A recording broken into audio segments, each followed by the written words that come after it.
ਅੱਜ supreme court ਵਿੱਚ ਸੁਣਵਾਈ ਤੋਂ ਬਾਅਦ ਖਨੌਰੀ ਬਾਰਡਰ ਤੋਂ ਕਿਸਾਨਾਂ ਦੀ ਪ੍ਰੈਸ ਕਾਨਫਰੰਸ ਹੋਈ। ਕਾਨਫਰੰਸ ਦੌਰਾਨ ਹਰਿਆਣਾ ਕਿਸਾਨ ਆਗੂ ਅਭਿਮਨਿਊ ਕੁਹਾੜ ਨੇ ਦੱਸਿਆ ਕਿ ਵੀਡੀਓ ਕਾਨਫਰੰਸ ਰਾਹੀਂ ਜਗਜੀਤ ਸਿੰਘ ਡੱਲੇਵਾਲ ਨੇ ਸੁਪਰੀਮ ਕੋਰਟ ਵਿੱਚ ਕਿਸਾਨਾਂ ਦਾ ਪੱਖ ਰੱਖਣ ਦੀ ਕੋਸ਼ਿਸ਼ ਕੀਤੀ। ਅਭਿਮਨਿਊ ਕੁਹਾੜ ਨੇ ਕਿਹਾ ਕਿ ਅਸੀਂ ਕਿਸੇ ਵੀ ਤਰੀਕੇ ਨਾਲ ਕਿਸੇ ਵੀ ਮੁਕੱਦਮੇ ਵਿੱਚ ਪਾਰਟੀ ਨਹੀਂ ਬਣਾਂਗੇ।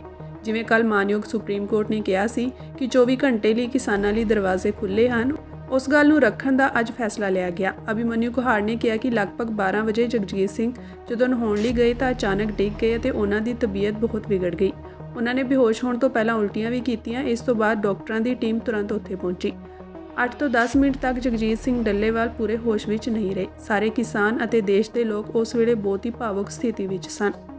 एमएसपी गारंटी कानून समेत 13 मांगों को लेकर संयुक्त किसान मोर्चा गैर राजनीतिक एवं किसान मजदूर मोर्चा के नेतृत्व में चल रहे आंदोलन के तहत मेरे आमरण अनशन का आज 24वां दिन है।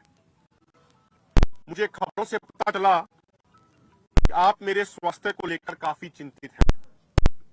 आपकी भावना का हम सम्मान करते हैं और साथ में ये भी आपसे विनम्रता पूर्वक निवेदन करना चाहते हैं कि मेरी जिंदगी बड़ा महत्वपूर्ण उन किसानों की जिंदगियां थी जिन्होंने सरकार की गलत नीतियों के कारण आत्महत्या कर ली।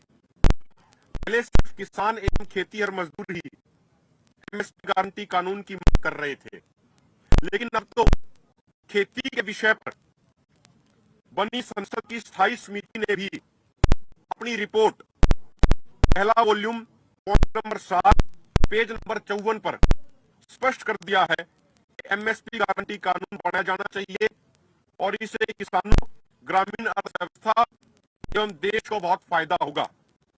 एमएसपी गारंटी कानून से किसानों की क्रय शक्ति यानी खरीदने की क्षमता उनकी बढ़ेगी, जिससे देश की अर्थव्यवस्था को बहुत फायदा होगा। यह एक सर्वदलीय कमेटी है, इसमें सभी राजनीतिक पार्टियों की तरफ से 31 सांसद शामिल हैं। हम आपसे निवेदन करते हैं कि आप केंद्र सरकार को निर्देश दें कि संसद की कमेटी की रिपोर्ट एवं किसानों की भावनाओं का सम्मान करते हुए एमएसपी गारंटी कानून बनाया जाए, जिससे किसानों की आत्महत्या बंद हो सके। हम आपके संज्ञान में यह भी लाना चाहते हैं कि हम जिन मुद्दों पर आंदोलन कर रहे हैं ये सिर्फ हमारी मांगे नहीं है, बल्कि अलग अलग सरकारों द्वारा हमसे किए गए वायदे हैं। 2011 में जब माननीय प्रधानमंत्री नरेंद्र मोदी जी गुजरात के मुख्यमंत्री पद पर रहते हुए उपभोक्ता मामलों की कमेटी के चेयरमैन थे, तो उन्होंने तत्कालीन प्रधानमंत्री माननीय डॉक्टर मनमोहन सिंह जी को रिपोर्ट भेजकर कहा था कि किसी भी व्यापारी द्वारा किसी भी किसान की फसल सरकार द्वारा निर्धारित एमएसपी से नीचे नहीं खरीदी जानी चाहिए और इसके लिए कानून बनाया जाना चाहिए। लेकिन 2014 में सत्ता में आने के बाद पीएम मोदी ने अब तक खुद की सिफारिश लागू नहीं करी है। किसानों की आत्महत्या रोकने के लिए बनाए गए डॉक्टर स्वामीनाथन आयोग ने 2006 में अपनी रिपोर्ट दी।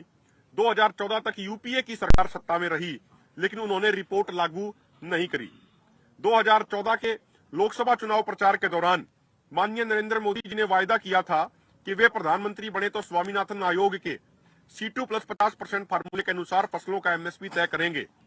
2014 में सत्ता में आने के बाद 2015 में सुप्रीम कोर्ट में सुनवाई के दौरान केंद्र सरकार ने हलफनामा देकर कहा कि वे स्वामीनाथन आयोग की रिपोर्ट लागू नहीं कर सकते हैं। 2018 में पंजाब की चीमा मंडी में 35 दिन धरना देने के बाद में माननीय अन्ना हजारे जी एवं माननीय जगजीत सिंह डल्लेवाल जी ने दिल्ली के रामलीला मैदान में आमरण अनशन किया था। उस समय तत्कालीन कृषि मंत्री माननीय राधा मोहन सिंह जी एवं महाराष्ट्र के मुख्यमंत्री माननीय प्रधानमंत्री कार्यालय की तरफ से माननीय जितेंद्र सिंह जी द्वारा हस्ताक्षरित चिट्ठी आंदोलनकारी नेताओं को सौंपी थी, जिसमें साफ तौर पर लिखा गया था कि केंद्र सरकार 3 महीने में स्वामीनाथन आयोग के C2 प्लस 50% फार्मूले को लागू करेगी। लेकिन 6 साल बीत जाने के बावजूद आज तक उसे लागू नहीं किया गया। 2020-21 में 378 दिनों तक चले आंदोलन को स्थगित करते समय 9 दिसंबर 2021 को एक चिट्ठी कृषि मंत्रालय द्वारा हमें सौंपी गई थी, जिसमें हर किसान के लिए एमएसपी सुनिश्चित करने, खेती कार्यों को प्रदूषण कानून से बाहर निकालने, लखीमपुर खीरी के घायलों को उचित मुआवजा देने, बिजली बिल को संसद में पेश करने से पहले किसानों से चर्चा करने एवं आंदोलनकारी किसानों पर आंदोलन संबंधित मुकदमे वापस लेने समेत कई लिखित वायदे किए गए थे, जो आज तक अधूरे हैं। हमारा आपसे विनम्र निवेदन है कि आप केंद्र सरकार को जरूरी निर्देश जारी करके कहें कि किसानों के साथ किए गए लिखित वायदे जल्द से जल्द पूरे करे जाएं। आज ये बात जो उन्होंने लिखवाई थी, ये बात वो माननीय सुप्रीम कोर्ट के सामने कहना चाह रहे थे, लेकिन आज उनको अनुमति नहीं मिल पाई वो बात कहने के लिए। वो उस वीडियो कॉन्फ्रेंसिंग में 12 से 15 मिनट तक जरूर जुड़े थे। और अंत में एक छोटी सी बात मैं ये और कह दूं, उसके बाद आदरणीय सुखजीत सिंह जी बात रखेंगे। साथियों, हमें सूचनाएं मिल रही हैं हमारे साथियों से कि खनौरी मोर्चा जहां पे लगा हुआ है, उस मोर्चे के आसपास के गांव में, चाहे हरियाणा के गांव हो या पंजाब के गांव हो, गांव में सरकारी स्कूलों में बहुत बड़ी संख्या में पुलिस फोर्स लाई जा रही है। और जगह जगह से हमें यह भी सूचनाएं मिल रही हैं हमारे साथियों द्वारा कि आसपास के कुछ रोडों को बंद भी किया जा रहा है और कुछ को बंद करने की तैयारी करी जा रही है। हमारी तमाम लोगों से, पंजाब और हरियाणा के तमाम किसान भाइयों से, नौजवानों से हाथ जोड़ के ये प्रार्थना है कि ये बहुत महत्वपूर्ण समय है, ये वो घड़ी है, ये वो क्षण है जहां फैसला होगा कि हम एमएसपी गारंटी कानून बनवाने की लड़ाई जीत पाएंगे या नहीं जीत पाएंगे। हमारे मोर्चे के लिए अब तक का सबसे महत्वपूर्ण समय है।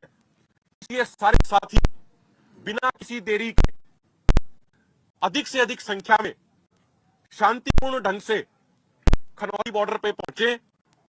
जो भी साथी सरदार जगजीत सिंह डल्लेवाल जी से स्नेह करते हैं, उनसे प्रेम करते हैं, उनका सत्कार व सम्मान करते हैं, आज ये समय है कि वो सारे साथी अपने सारे जरूरी काम छोड़ के खनौरी बॉर्डर पे पहुंचे और दिन रात सरदार जगजीत सिंह डल्लेवाल जी की पहरेदारी में ड्यूटी करें।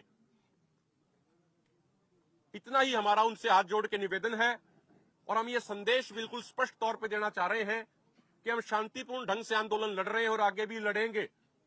लेकिन अगर प्रशासन या सरकार या केंद्र सरकार कोई जोर जबरदस्ती करना चाहेगी और सरदार जगजीत सिंह डल्लेवाल जी के नजदीक तक पहुंचना चाहेगी, तो पहले उन लोगों को हमारी लाशों के ऊपर से गुजरना पड़ेगा।